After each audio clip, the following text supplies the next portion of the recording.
Hello student. तो कल हमने पढ़ा था आदिकाल की जो परिस्थितियाँ क्या क्या थी उसके बारे में। सामाजिक, राजनीतिक, सांस्कृतिक कैसी जो परिस्थितियाँ रही हैं वो कैसी कैसी रही हैं। और आज हम पढ़ेंगे आदिकाल के साहित्य के बारे में, कैसे साहित्य लिखा जाता था। तो आचार्य गणपति चंद्रगुप्त ने इनका विभाजन किया है। एक तो वो होते थे ग्रंथ जो धर्म के मतलब धर्मों पर आश्रित रहते थे और दूसरे राज्यों पर आश्रित रहते थे, जिसे राष्ट्रीय काव्य कहा जाता था। और तीसरे जो लोक आश्रित रहते थे, लोगों के लिए लिखा जाता साहित्य था, वो गद्य और पद्य दोनों में लिखा जाता था। उसको लौकिक साहित्य की संज्ञा दी जाती थी। तो आज हम पढ़ेंगे सिद्ध साहित्य। तो सिद्ध साहित्य जो था वो किससे निकला था, या जो सिद्ध थी कहाँ से आई थी, तो वो बौद्ध धर्म से ही इनका जो जन्म होता है, उदय होता है। तो बौद्ध धर्म दो भागों में विभक्त हुआ था, हीनयान और महायान से। और महायान आगे सहजयान और वज्रयान शाखा दो भागों में विभाजित हो जाता है।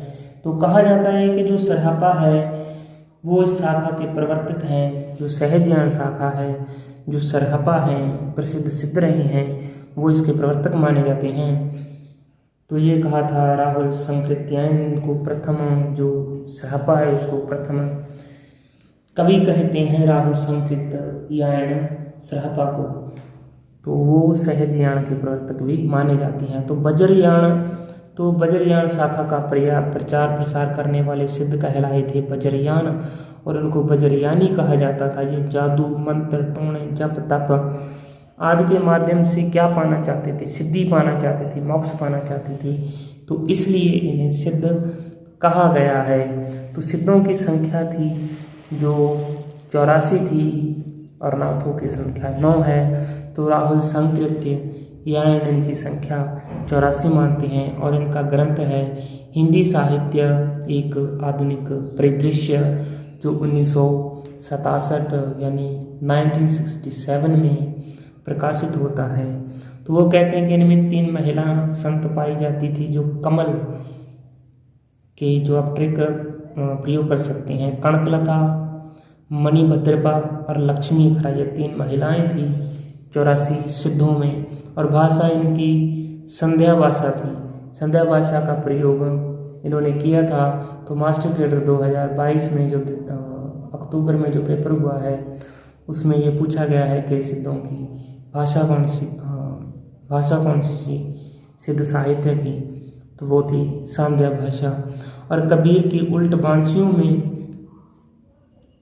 इस भाषा का जो संध्या भाषा है उसका विकसित रूप कबीर की उल्ट बांसियों में पाया जाता है।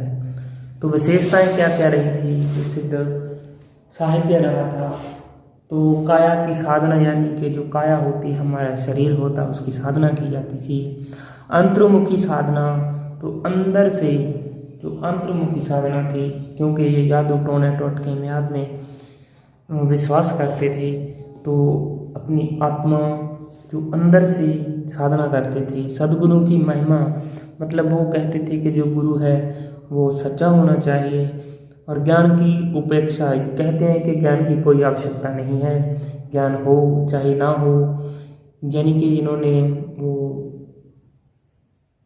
संस्कृत जो भाषा रही है, या कोई भी ग्रंथ रहे हैं संस्कृत, ऋग्वेद वगैरह रह गए, तो उनकी ज़रूरत नहीं है कि उनको किसी भी व्यक्ति को साधना के लिए उनका ज्ञान होना चाहिए।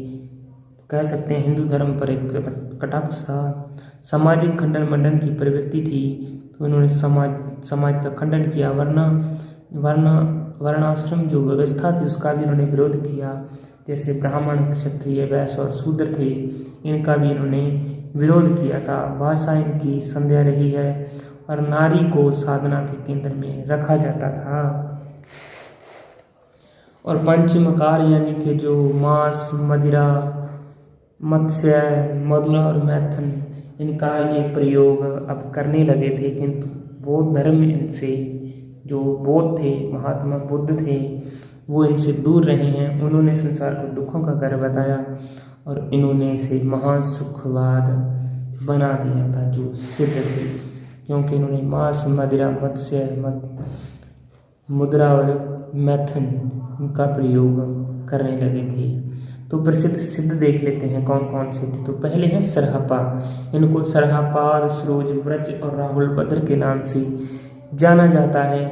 प्रथम सिद्ध रहे हैं ये और सहजयान शाखा के प्रवर्तक माने जाते हैं, जो हम पहले बात कर चुके हैं कि बौद्ध धर्म से हीनयान और महायान दो भागों में विभक्त होता है और महायान आगे सहजयान और वज्रयान में विभक्त होता है। तो सहजयान के जो प्रवर्तक माने जाते हैं वो सरहपा ही कहे गए हैं। हिंदी के प्रथम कवि राहुल संकृत्यायन ने से हिंदी का प्रथम कवि कहा है। दोहा चौपाई शैली के प्रथम प्रयोगकर्ता माने जाते हैं। और आगे चलकर जो तुलसीदास जी हैं, उन्होंने रामचरितमानस जो लिखी है उनमें इनका प्रयोग किया है। तो अपभ्रंश में कहा जाता है कि सर्वप्रथम दोहा का प्रयोग हुआ है। दोहा और चौपाई, यह भी पूछा गया था इस बार कि दोहा का प्रयोग सर्वप्रथम कहाँ हुआ है, किस भाषा में हुआ है। तो वो थी अपभ्रंश भाषा में इनका प्रयोग सर्वप्रथम होता है दोहा का। तो रचनाएं कौन कौन सी है, कहा जाता है कि इनकी 32 यानी कि 32 ग्रंथ माने गए हैं, जिनमें अति विख्यात रहे हैं काव्य कोश, दोहा कोश, चर्या गीत और सरहपाद गीतिका। तो ये इनके प्रसिद्ध ग्रंथ हैं।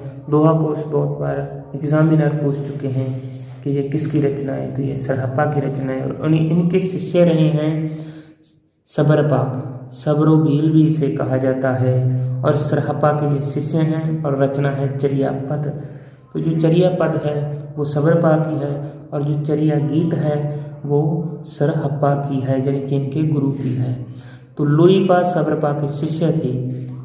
लुईपा जो थे वो सबरपा के शिष्य रहे हैं। और ये सबसे प्रसिद्ध सिद्ध हैं डॉक्टर नगेंद्र के अनुसार। तो उड़ीसा जो इस समय हमारे देश में जो राज्य है, उसके स्थान पर जो भी राजा रहे होंगे या मंत्री रहे होंगे, इससे बहुत यानी कि प्रभावित हुए थे और इनके शिष्य बन चुके थे लुईपा के। तो रचना थी इनकी लुईपा गीतिका। तो आगे हैं डोंबिपा। तो ये विरूपा के शिष्य रहे हैं डोंबिपा, और रचनाएं हैं इनकी डोंबिपा गीतिका, योगचर्या और अक्षरो द्वीकोपदेश। ये इनकी 3 रचनाएं बहुत प्रसिद्ध मानी जाती हैं। कणहप्पा थे जलंधरनाथ के शिष्य रहे हैं। ये जलंधरपा या जलंधरनाथ के शिष्य रहे हैं। तो सिद्ध कवियों में जो रहस्य भावना परक गीत लिखे हैं, तो वो कणहप्पा ही एकमात्र सिद्ध हुए हैं जिन्होंने रहस्य भावना परक गीत लिखे हैं। तो कुकृपा कौन थे? कुकृपा चरपटिया के शिष्य रहे हैं, जिनके माने जाते हैं कि 16 ग्रंथ हैं। तो ये थे सिद्ध, तो उनके ग्रंथ थे। और आगे देख लेते हैं कि नाथ कौन कौन से हैं। तो नाथ भी सिद्धों से ही निकले हैं, और इसके प्रवर्तक गोरखनाथ माने जाते हैं, जो नाथ संप्रदाय है। और इसके आदि तो जो आदि गुरु हैं वो शिव को कहा जाता है कि जो नाथ के आदि गुरु हैं वो शिव हैं। तो हजारी प्रसाद द्विवेदी कहते हैं कि 10वीं शताब्दी में इनका जो काल रहता है, जो नाथ साहित्य। और रामचंद्र शुक्ल कहते हैं कि 13वीं शताब्दी में ये नाथ हुए हैं। और राम कुमार वर्मा कहते हैं कि 9 से 14वीं जो शताब्दी रही है उसमें ये नाथ पाए गए हैं। तो विशेषताएं क्या क्या थी? तो पहले जो सिद्ध थे वो नारी को केंद्र में रखते थे, किंतु इन्होंने केंद्र से नारी को हटा दिया और पंचमकारों का त्याग कर दिया। जो मदिरा थी, मुद्रा थी, मैथुन था, जो 5 मकार थे उनका इन्होंने त्याग किया, जो नाथ थे। और सिद्ध साहित्य का विकसित रूप, इसे राहुल संकृत्यायन ने कहा है कि ये सिद्ध साहित्य का ही जो सिद्ध साहित्य का ही विकसित रूप रहा है। तो जो संख्या रही है नाथों की वो 9 थी, और प्रवर्तक इनके गोरखनाथ हैं। और आदि गुरु इनके जो माने जाते हैं, जो आदिनाथ माने जाते हैं, वो शिव को कहा जाता है और यही इनके इष्ट देव हैं। मच्छिंद्र नाथ ने कौल संप्रदाय की यानी स्थापना की थी, जहाँ कौल संप्रदाय के प्रवर्तक थे। तो उन्होंने भी नारी को केंद्र में रखा था, किंतु वो भी बाद में नाथ संप्रदाय में ही आ चुके थे। तो जो मच्छिंद्र नाथ गोरखनाथ के गुरु थे। तो आगे लिख लेते हैं कि आदिनाथ कौन कौन। आदिनाथ और नवनाथों के बारे में बात करते हैं। आदिनाथ थे शिव, जिनको प्रारंभिक नाथ माना जाता है। मच्छिंद्र नाथ इनके गुरु गोरखनाथ के गुरु रहे हैं और इनके गुरु आदिनाथ यानी शिव को माना जाता है। मच्छिंद्र नाथ के गुरु आदिनाथ यानी शिव थे और मच्छिंद्र नाथ गोरखनाथ के गुरु रहे हैं। और गोरखनाथ ने ही नाथ संप्रदाय का कहते हैं कि जन्म किया, जब उदय किया वो गोरखनाथ ने किया था। और ग्रंथ इनके कौन से हैं? जो मच्छिंद्र नाथ हैं उनके ग्रंथ हैं ज्ञानकारिता, अकुलवीर तंत्र, कौल ज्ञान निर्णय और कुलानंद। ये इनके प्रसिद्ध ग्रंथ रहे हैं। आगे देख लेते हैं गोरखनाथ नाथ संप्रदाय के प्रवर्तक हैं और हठ योग की साधना यानी कि हो से सूर्य और ठ से चंद्र यानी सूर्य चंद्र की साधना को इन्होंने अपनाया था। जो पिंडे सो ब्रह्मंडे, तो ये प्रसिद्ध जो पंक्ति है वो भी गोरखनाथ की है। इनके ग्रंथ देख लेते हैं। जो गोरखवाणी इनका ग्रंथ है, तो इनका जो संपादन किया है पीतम्बर दत्त बड़थवाल ने इनका संपादन किया है गोरखवाणी का। तो ये ग्रंथ था गोरखनाथ का। और मच्छिंद्र गोरखबोध, ये भी इनका ग्रंथ है। प्राण संकली और शिष्य दर्शन भी इनके ग्रंथ जो प्रसिद्ध ग्रंथ हैं, तो वो गोरखनाथ के हैं। चरपटनाथ कौन थे? चरपटिया भी इनका नाम दिया जाता है। चरपटनाथ भी इसे कहा जाता है और चरपटीनाथ भी इसे कहा जाता है। तो जो चंबा विरासत के राजा परिवार से इनका जन्म हुआ था। आत्मा के योगी बनने पर बल दिया था। तो आत्मा के योगी बनने पर बल दिया था। कहते थे कि ये संसारिक योगी बनने से अच्छा है कि आत्मा से योगी बनो। वेशधारी योगी के निकृष्ट कहा है। कुकृपा के गुरु रहे हैं और कुकृपा ने 16 ग्रंथ लिखे हैं जो कि सिद्ध रहे थे। 84 सिद्धों में एक थे। और चरंगीनाथ कौन थे? तो ये पंजाब के वसनीक माने जाते हैं, निवासी माने जाते हैं। पूर्ण भक्त का आपने नाम सुना होगा। बहुत सी लोक दंत कथाएं आपने सुनी होंगी पूर्ण भक्त के बारे में। तो ये चौरंगीनाथ इन्हीं का ही नाम है और ये मच्छिंद्र नाथ के शिष्य रहे हैं। तो इनका जो ग्रंथ है प्राण संकली है, तो पूर्ण भक्त का है। गहनीनाथ गोरखनाथ के यानी शिष्य रहे हैं। रचनाओं में कृष्ण भक्ति की प्रधानता पाई जाती है। जो भी गहनीनाथ हैं ये कृष्ण भक्त कवि भी माने जाते हैं। और भाषा इनकी मराठी थी और जो शिक्षा की ली थी इन्होंने, तो जो ज्ञानेश्वर थे उनके दादाजी थे गोविंद पंत, उनसे ग्रहण की थी शिक्षा। जलंधर नाथ, इनको ज्वालेंद्र भी कहा जाता है, ज्वालेंद्र नाथ। तो मैनावती जो थी इनकी शिष्या नहीं, मतलब वो इनके पास जाती थी, मतलब जैसे भी कह सकते हैं कि इनके पास जाती थी। किंतु इनका बेटा था गोपीचंद और गोपीचंद ये बात सहन नहीं कर सका और उन्होंने जलंधर नाथ की हत्या कर दी थी। पंजाब का जलंधर नगर इन्होंने ही बसाया है, जलंधर नाथ जी ने।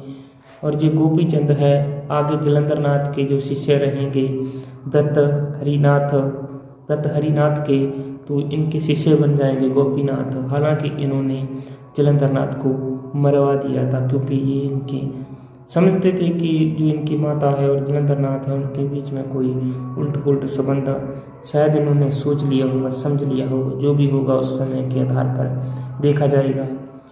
तो गोपीनाथ मैनावती का पुत्र था, वो भी एक नाथ बने हैं। जलंधर नाथ के शिष्य थे ये। तो जलंधर नाथ के शिष्य कौन थे? व्रत हरिनाथ थे। तो इनका जन्म उज्जैन में होता है। ये प्रतापी राजा एवं विक्रमादित्य के भाई थे। जलंधर नाथ के शिष्य थे, जलंधर नाथ के ये शिष्य हैं और इनके गोपीनाथ हैं।